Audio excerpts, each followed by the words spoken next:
Hello, and welcome to Wednesday of the Octave of Easter. Today we just have that beautiful story in the Gospel of Luke. It is called the Emmaus story, and it's often referred to, as that story where people began to recognize him, recognize Jesus, that the resurrection occurred, that it happened.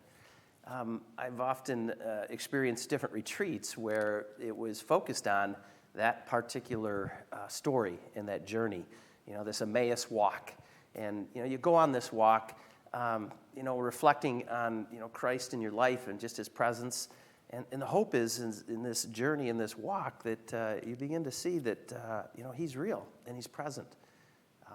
This Emmaus story, towards the end of it, they come together for a meal. And, of course, as Jesus, blessed the bread and he broke it and he gave it to them, it says that their eyes were open and they recognized him in the breaking of the bread.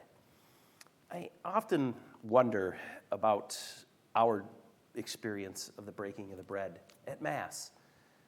That is one of the high points of our liturgical celebration. It's one of the high points of what it means to be a Catholic Christian, that breaking of the bread. And I guess the question for us is, do we recognize him? Do we see that he is really present? Do we see that he is real, in that moment? I mean, every time that we go to Mass, like I always say, do we just go through the motions? Or do we truly see that this is God in front of us?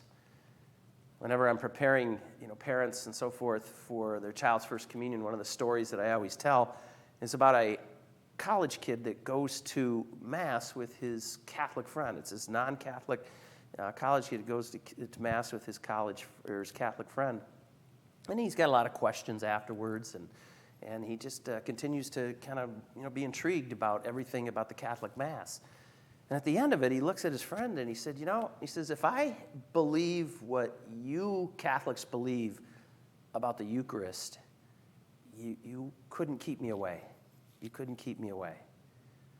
So I guess that's kind of our challenge today. When we hear this Emmaus story, when we talk about and understand, seeing him in the breaking of the bread, what do we believe? What do we believe? Because the hope is that we recognize that he is real and he's present to us in the breaking of the bread. Have a great week.